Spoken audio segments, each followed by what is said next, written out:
ঠাকুমা, আর কতদিন এই রোদে খাটবো? এই চাষে কোনো লাভ নেই। মহাজনেরা সব জলের দরে কিনে নেয়। শুধু শুধু শরীরটা শেষ করা, আমাদের কোনো লাভই হচ্ছে না।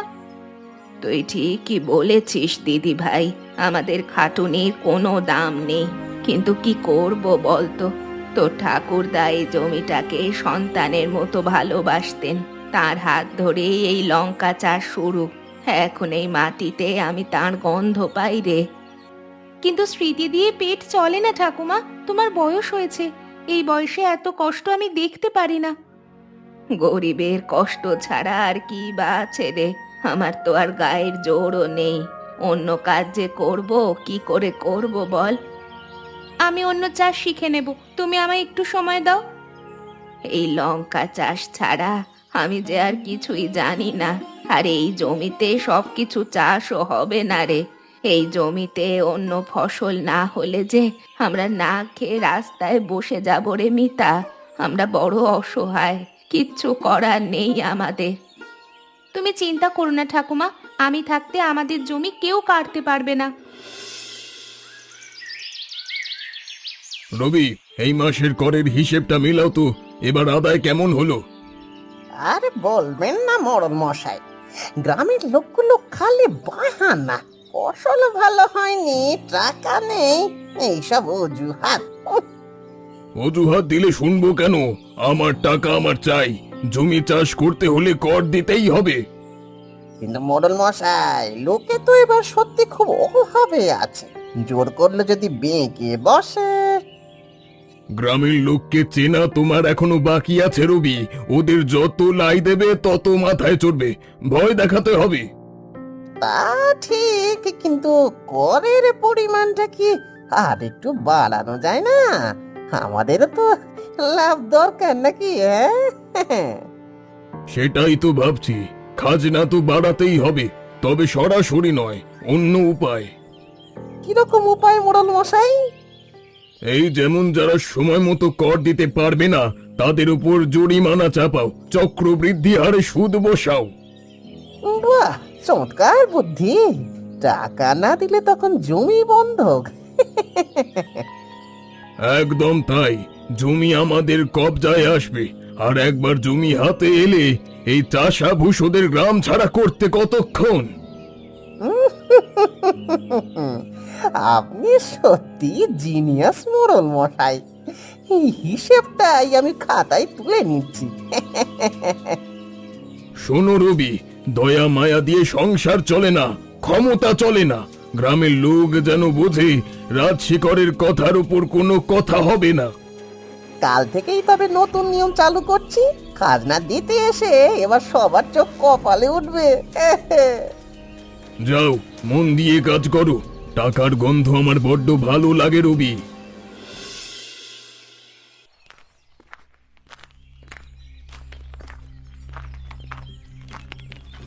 এক্সকিউজ মি, একটু শুনবেন? একটু সাহায্য চাই আপনার। হ্যাঁ বলুন সাহেব, এই ভর দুপুরে গ্রামে কি দরকার? আহ, আমি শহর থেকে আসছি। আমার নাম রবার্ট। আমি একজন ব্যবসায়ী। এই গ্রামে আমি কিছুটা জমি কিনতে চাই। জমি? হ্যাঁ, তা সাহেব কিসের জন্য জমি খুঁজছেন? হ্যাঁ, চাষবাস করবেন নাকি? না, চাষের জন্য নয়। আমি এখানে বড় একটা কোল্ড স্টোরেজ বানাবো। ভালো চওড়া রাস্তা আর বড় জমি দরকার। বাপরে, সহজে বড় লোক! এর কাছ থেকে তো লাখ লাখ টাকা খসানো যাবে। ও আচ্ছা আচ্ছা আচ্ছা, ব্যবসার জমি? তা আপনি ঠিক ঠিক জায়গায় এসেছেন সাহেব, ঠিক জায়গায়। আমি এই গ্রামের মোড়ল মশাই রাজশেখর বাবুর খোঁজেই যাচ্ছিলাম। শুনেছি ওনার কাছে গেলে জমির ব্যবস্থা হতে পারে। আরে সাহেব, আপনি তো মেঘ না চাইতে জল পেয়ে গেলেন। আমি তো মোড়ল মশাইয়ের সহকারী, আমার নাম রবি। ও রিয়েলি? That's great. তাহলে তো আপনি আমাকে মোড়ল বাবুর কাছে নিয়ে যেতে পারেন। সুযোগ হাতছাড়া করা যাবে না, আগে একে নিজের কবজায় আনি। হ্যাঁ হ্যাঁ সাহেব, হ্যাঁ নিশ্চয়ই যাব, নিশ্চয়ই। তবে এখন তো দুপুর বেলা, মোড়ল মশাই একটু বিশ্রাম নিচ্ছেন কিনা? ও আচ্ছা আচ্ছা।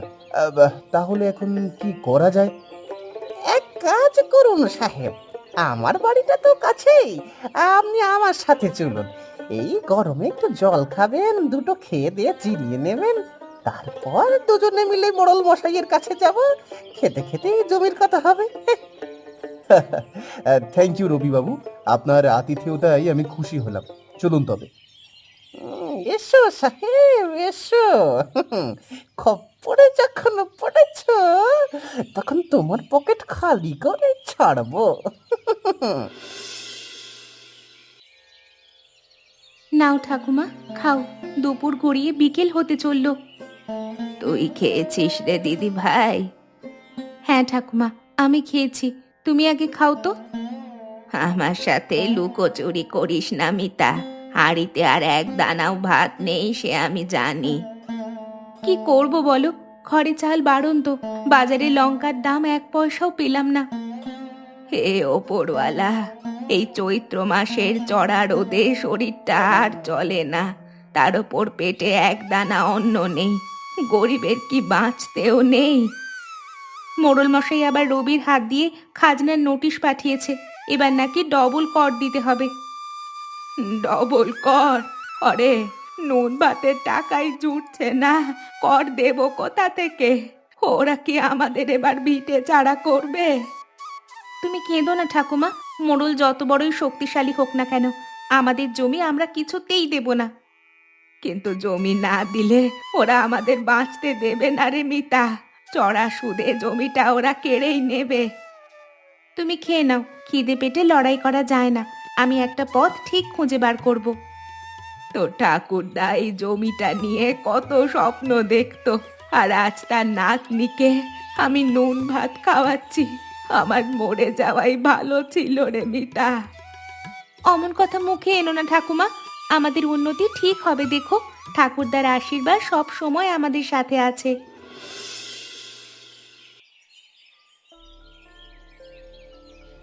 মোড়ল মশাই, দেখুন কাকে নিয়ে এসেছি। শহর থেকে বড় ব্যবসায়ী রবার্ট সাহেব এসেছেন। আরে আসুন আসুন সাহেব, বসুন। এই রবি, সাহেবের জন্য ভালো চা মিষ্টির ব্যবস্থা করো। থ্যাংক ইউ মোরল বাবু, ওসবের দরকার নেই, কাজের কথাটা আগে সেরে ফেলি। হ্যাঁ হ্যাঁ নিশ্চয়ই, রবি আমাকে একটু আগেই খবর দিয়েছে। তা সাহেব, আপনার ঠিক কেমন জমি চাই? আমার মেইন রোডের পাশে একটা বড় জমি চাই, যেখানে বড় গাড়ি সহজে যাতায়াত করতে পারবে। আমি কোল্ড স্টোরেজ বানাবো। জমি? জমির অভাব এই গ্রামে নেই সাহেব, আপনি শুধু বলুন কত বড় জমি লাগবে। জায়গাটা যেন বেশ চওড়া হয়। দাম কোনো ব্যাপার নয়, কিন্তু কাজটা আমার 7 দিনের মধ্যেই চাই। চুক্তিপত্র আজই হবে। সাহেব, ওই মেন রোডের পাশে আমার নজর কাড়া একটা জমি আছে, একেবারে সোনার টুকরো জমি, লঙ্কা চাষ হয় সেখানে। That's perfect. দাম কত পড়বে বলুন? দামটা একটু চড়া সাহেব, সব মিলিয়ে আপনাকে 10 লাখ টাকা দিতে হবে, তবেই 7 দিনে কাগজ আপনার হাতে দেব। 10 লাখ? ঠিক আছে, আমি রাজি, তবে কাজটা 7 দিনে হওয়া চাই। এই নিন, অ্যাডভান্স 1 লাখ টাকা, বাকিটা কাগজ পাওয়ার পর। কোনো চিন্তা করবেন না সাহেব, রাজশেখরের কথা মানে পাথরের দাঁত, 7 দিনের মধ্যেই ওই জমি আপনার হবে। আজই তবে চুক্তির কাগজে সই হয়ে যাক সাহেব। শিওর, কাগজ রেডি করুন। লঙ্কা চাষের জমি? কোনটার কথা বলছেন মোড়ল মশাই? ও, বুঝতে পেরেছি, ওই গরিব বুড়ির জমিটা না? হ্যাঁ, মোড়ল মশাইয়ের নজর আছে বলতে হবে।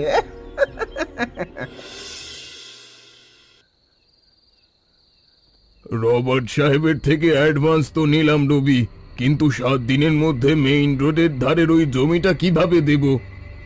কেন মোড়ল মশাই, কম দামে কিনে নেব, তাতেও যদি না হয় হুমকি দেব। ওই 2 বিঘা জমিটা আমাদের চাই চাই। রবার্টের কোল্ড স্টোরেজের জন্য একেবারে পারফেক্ট, কিন্তু বুড়ি কি জমি বিক্রি করবে? ওটা তো ওর জীবন। আরে রাখো তো জীবন, পেটে ভাত জোটে না, নুন ভাত খেয়ে দিন কাটে। আমরা ভালো টাকা দিলে বুড়ি লুফে নেবে। আমরা তো ব্যবসায়ীর থেকে অত টাকা পাচ্ছি, একটু না হয় দিয়েই দেব। আমার মনে হয় না অত সহজে রাজি হবে।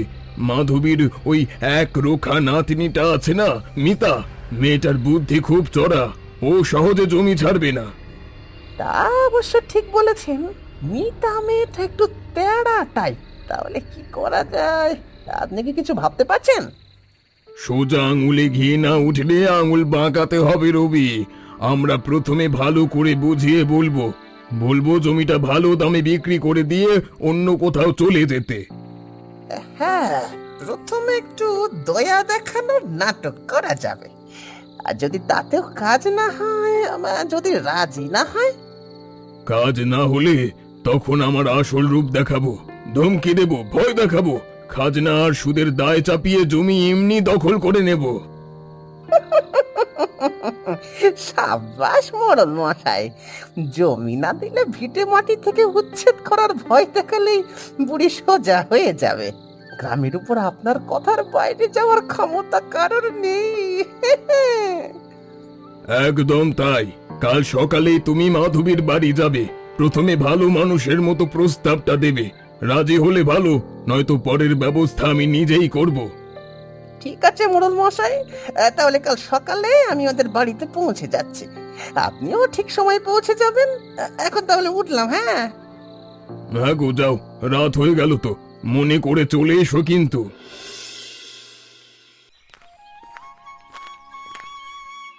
কিরে মিতামা, সকাল সকাল জমিতে খুব খাটছিস দেখছি, তা বুড়ি মাধবী কোথায়?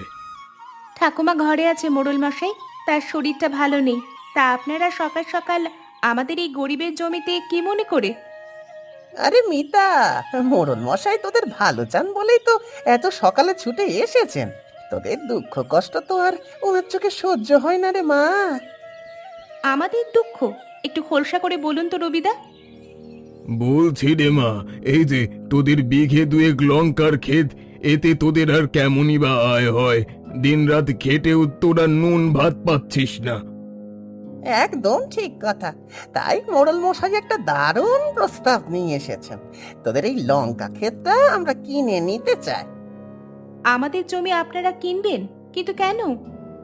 তোদের উপকারের জন্য রে মা, তোরা এই জমিটা আমাদের দিয়ে দে, আমরা তোদের নগদ 50,000 টাকা দেব।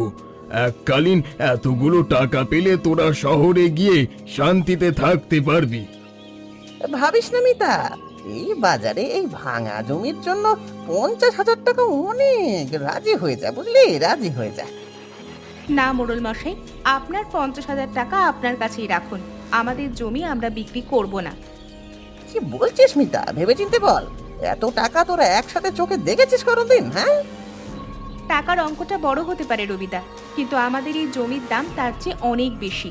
এই জমিতে আমার ঠাকুরদার স্মৃতি আছে, আমাদের বেঁচে থাকার রসদ আছে। মিতা, জেদ করিস না। এই জমি রেখে তোরা করের টাকাও শোধ করতে পারবি না, শেষে ঋণের দায় ডুববি। সে আমরা বুঝে নেব মোড়ল মশাই, কিন্তু আমাদের এই জমি আমরা কোনো দামেই হাতছাড়া করব না, এটাই আমার শেষ কথা। তুই খুব বড় ভুল করছিস মিতা। এ জানিস তোর তোর ভাগ্যটা কতটা ভালো যে মোড়ল মশাই নিজে এসেছেন। হ্যাঁ, আহা, চুপ করো রবি, কি সব বলছো? আপনারা কি বলতে চাইছেন আমি তা খুব ভালোভাবেই বুঝতে পারছি। আচ্ছা বেশ, তোর কথা শুনলাম। চল রে রবি, আজ আসি। মেয়েটা যখন নিজের ভালো নিজে বোঝে না, তখন আর কি করার। নাও দিদি, এটা একটু মুখে দাও তো। কাল রাত থেকে তো তোদের হাঁড়িতে চাল বাড়ন্ত, আমার ঘরে যা ছিল একটু নিয়ে এলাম। তুই বড় ভালো মেয়ে রে মালতী, এই বিপদে তুই ছাড়া আমাদের আর কে আছে বল? মিতাটা সেই সকাল থেকে খালি পেটে জমিতে খাটছে। এই তো মিতাও চলে এসেছে। আয় মা, একটু খেয়ে নে। তুমি এসেছো মালতী মাসি, ভালোই হয়েছে। একটা বড় বিপদ আসছে আমাদের ওপর। কি হয়েছে রে দিদি ভাই? অমন হাঁপাতে হাঁপাতে কি বলছিস? আজ সকালে মোড়ল মশাই আর রবি আমাদের লঙ্কার খেতে এসেছিল, ওরা আমাদের জমিটা কেড়ে নিতে চায়। কি বলিস? মোড়ল এসেছিল? জমি কেড়ে নেবে? কেন? আমরা তো কোনো অন্যায় করিনি। ওরা টাকা দিয়ে জমিটা কিনতে চায়, বলল 50,000 টাকা দেবে, বিনিময়ে আমাদের নাকি জমি ছেড়ে শহরে চলে যেতে হবে। 50,000 টাকা? মোড়ল হঠাৎ তোদের জমির ওপর নজর দিল কেন বলতো? এর পেছনে নিশ্চয়ই কোনো বড় চক্রান্ত আছে। মোড়ল তো বিনা লাভে এক পাও নড়ে না। আমিও সেটাই ভাবছি মাসি। আমি বাঘিনীর মতো সাফ মানা করে দিয়েছি, বলেছি 1 ইঞ্চি জমিও দেব না। একদম ঠিক করেছিস মিতা, কোনো মতে দেব না জমি। ওই জমি আমাদের রক্ত, ওর মধ্যে তো ঠাকুরদার আত্মা জড়িয়ে আছে। কিন্তু দিদি, মোড়ল তো সহজে ছাড়ার পাত্র নয়। এবার নিশ্চয়ই অন্য কোনো চাল চালবে। ও যা চাল চালার চালুক মাসি, আমি মোড়লকে খুব ভালো করে চিনে গেছি। এবার শুধু লাঙল চালানো নয়, জমি বাঁচাতে মাথা চালানো শুরু করতে হবে আমাদের। ও পড়ুয়ালা তোকে বুদ্ধি দিয়েছে রে মিতা, তুই আমাদের এই ভিটেটুকু বাঁচা। তুমি একদম চিন্তা করো না ঠাকুমা, মোড়লের ওই টাকার অহংকার আমি এই মাটির ধুলোয় মিশিয়ে দেব। মাধবী দিদি ঘরে আছেন নাকি? একটু বাইরে আসুন তো। এত রাতে আমাদের উঠোনে হঠাৎ কি মনে করে মোড়ল মশাই? কি দরকার আপনার? দরকারটা তো তুই ভালো করেই জানিস মিতা। সকালে তো খুব সহজে কথাটা কাটছাট করে দিলি, তাই ভাবলাম রাতে নিজে এসে তোদের আরেকবার বুঝিয়ে বলি। মোড়ল মশাই, আমরা তো সকালেই পরিষ্কার বলে দিয়েছি জমি আমরা বিক্রি করব না। ওই জমিটুকু ছাড়া আমাদের বেঁচে থাকার আর কোনো অবলম্বন নেই। আমাদের ওপর একটু দয়া করুন। দয়া মায়ের কথা বাদ দিন মাধবী দিদি, অনেক ভালো প্রস্তাব দিয়েছি, ন্যায্য টাকা দিতে চেয়েছি, তাও আপনাদের মাথায় ঢুকছে না। এতটা একগুঁয়ে কিন্তু ভালো নয়। আমাদের উপর জোর খাটানোর চেষ্টা করবেন না মোড়ল মশাই। আমরা গরিব হতে পারি, কিন্তু কোনো অন্যায় করছি না। আমাদের জমি আমরা দেব না, এটাই শেষ কথা। দেবে না বললেই তো আর হলো না মিতা, একটু হিসাব নিকাশটাও মাথায় রাখো। আপনাদের তো গত 3 বছরের খাজনা বাকি পড়ে আছে। সুদে আসলে সেই টাকাটা কত দাঁড়িয়েছে কোনো ধারণা আছে? মোড়ল মশাই, এবার লঙ্কার বাজারে বড্ড মন্দা ছিল, তাই দাম পাইনি। সামনের বার আপনার সব কর পই পই করে শোধ করে দেব। এবারের মতো একটু ছাড় দিন। আমি তো এখানে সমাজ সেবা করতে বসিনি মাধবী দিদি। কাল দুপুরের মধ্যে যদি করের পুরো টাকা শোধ না করতে পারেন, তবে আইন নিয়ম মেনেই ওই জমি আমি ক্রয় করব। তখন কিন্তু ভিটে ছাড়া হতে হবে। আপনি আসলে চক্রান্ত করছেন মোড়ল মশাই। খাজনার বাহানায় ইচ্ছে করে আমাদের জমিটা হাতিয়ে নিতে চান। তোরা কি ভাবলি তাতে আমার কিছু যায় আসে না? ওই জমিটা আমার প্রয়োজন। সোজা আঙুলে ঘি না উঠলে কিভাবে তুলতে হয় রাজশেখর সেটা খুব ভালো করেই জানে।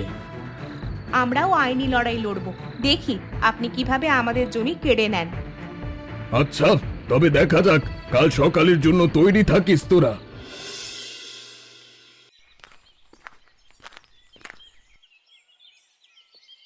কিরে মিতা, শুনলাম নাকি মোড়ল মশাই কাল রাতেও এসেছিল তোদের বাড়ি? শুধু আসেনি মাসি, হুমকি দিয়ে গেছে। তবে ওই হুমকিতে ভয় পেয়ে যাওয়ার মেয়ে আমি নই। আমরা গরিব মানুষ, ওরা বড় লোক, ক্ষমতাশালী। ওদের সাথে কিভাবে লড়বো? না লড়ে হেরে আমি যাব না। আমার তো মনে হয় ওই জমি মোড়ল মশাই কাউকে বিক্রি করবে। ভালো দাম পেয়েছে হয়তো, সেই জন্যই এত লাফালাফি করছে। করাচ্ছি বিক্রি। যে খরিদ্দার, তাকে আমি এমন ভাবে ভ্যাবা চাকা খাইয়ে দেব সে নিজেই কিনবে না বলে দেবে। তোর মনে মনে আবার কি ফন্দি চলছে রে দিদি ভাই? করবো গো ঠাকুমা, অনেক কিছু করব। আমাদের জমিতে এবার ভূত আসবে। ভূত আসবে কি করে? হ্যাঁ মিতা, আমি যেটা ভাবছি তুমিও কি সেটাই ভাবছো নাকি? হ্যাঁ মাসি, তুমি ঠিকই ভাবছো। ভূতের ভয় দেখিয়ে তাড়াবো আমরা। ধরা পড়ে গেলে কিন্তু বাঁচতে পারবি না। সব দিক বুঝে কাজ করতে হবে। আরে ঠাকুমা, তুমি একদম চিন্তা করো না। ভূতকে সবাই ভয় পায়, ধরা পড়ার কোনো প্রশ্নই ওঠে না। সত্যি, এত বুদ্ধি তোমার মাথায় আসে কোথা থেকে বলো তো? আমার তো ভেবেই এখন থেকে হাসি পাচ্ছে। তাহলে আজকে রাত থেকেই কি আমরা নাটক শুরু করব? গ্রামবাসীদেরও তো বিশ্বাস করাতে হবে। হ্যাঁ, ঠিক বলেছ। কদিন একটু ভূতের উপদ্রব বাড়াতে হবে।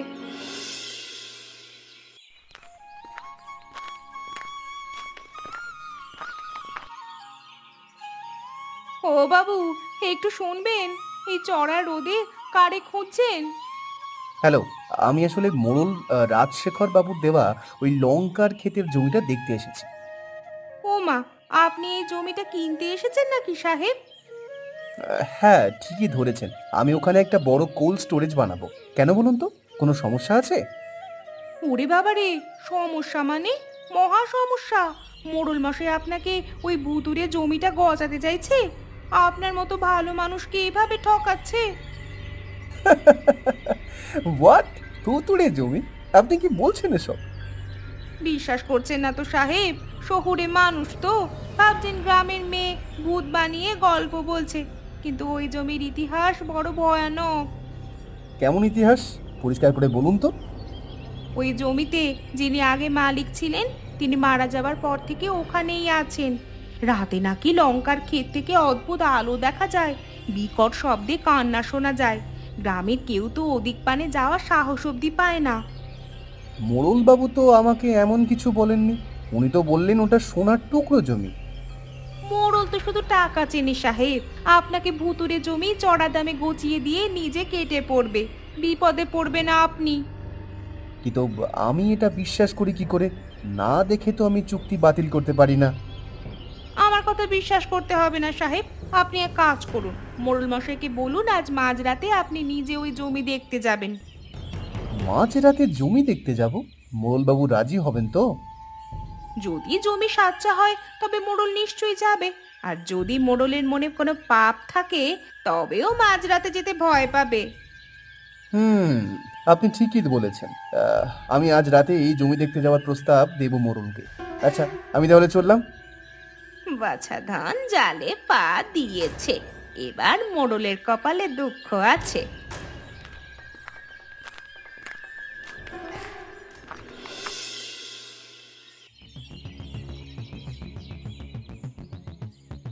পকাচ্ছেন?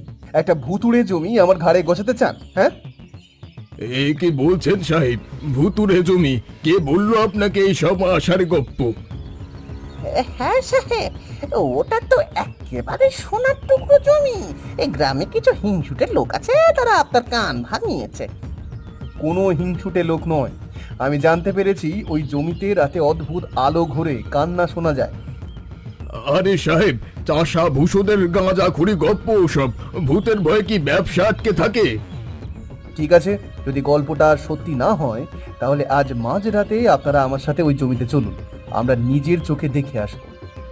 মাঝে রাতে ওই ওই লঙ্কার খেতে? না মানে সাহেব, রাতে ওখানে মশা। হ্যাঁ সাহেব, মাঝরাতে মাঠে ঘাটে যাওয়া কি ঠিক হবে? সাপ খোপের ভয় আছে। সাপখোপ নাকি অন্য কিছু, হ্যাঁ? সেটা আমি আজ রাতেই দেখতে চাই।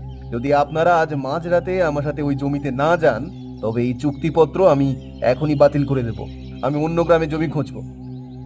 আরে আরে সাহেব, রাগ করবেন না, চুক্তি বাতিল করবেন না। মোড়ল মশাই রাজি হয়ে যান, 10 লাখ টাকার ব্যাপার। আমরা তো জানি ভূত বলে কিছুই নেই। গুড, তাহলে আজ মাঝরাতেই দেখা হচ্ছে। চারিদিক তো একদম শান্ত, কোনো আওয়াজ তো নেই। দেখলেন তো সাহেব, বলেছিলাম না ওসব চাষাদের গাঁজা খুরি গপ্প। কোনো অসুবিধা নেই এখানে, জমি এক্কেবারে খাঁটি। মোড়ল মশাই, আমার কেমন যেন গা ছমছম করছেন, বাড়ি চলেন না? রাজশেখর, লোভী বুড়ো, এই জমি যে হাত দেবে তার কপালে চরম দুঃখ আছে। ও মাই গড, ওটা কি? What is that? ওরে বাবা রে, ভূত! সত্যি সত্যি ভূত! মোড়ল মশাই আমারে বাঁচান, ওরে বাবা রে! কে রে ওখানে? রাজশেখর মোড়লকে ভয় দেখাচ্ছিস? ভালো হবে না বলে দিচ্ছি। পালা, তোরা এক্ষুনি এখান থেকে পালা, নয়তো কাউকে আস্ত রাখবো না। No no no no, this is real. এই জমি অভিশপ্ত, আমি বাঁচতে চাই। সাহেব, পালাবেন না, ওটা কোনো মানুষের চাল হতে পারে। শাট আপ মোড়ল, আপনি আমাকে বিপদে ফেলতে এনেছেন। আমি এই ভুতুড়ে জমি কোনো দিন কিনবো না। আপনার 10 লাখ টাকা আপনার কাছেই রাখুন। জান বাঁচলে তবে তো ব্যবসা। হ্যাঁ, মোড়ল মশাই, সাহেব তো পালালো। ভূত এবার আমাদের ধরবে। ওরে বাবা রে, দৌড়াও দৌড়াও।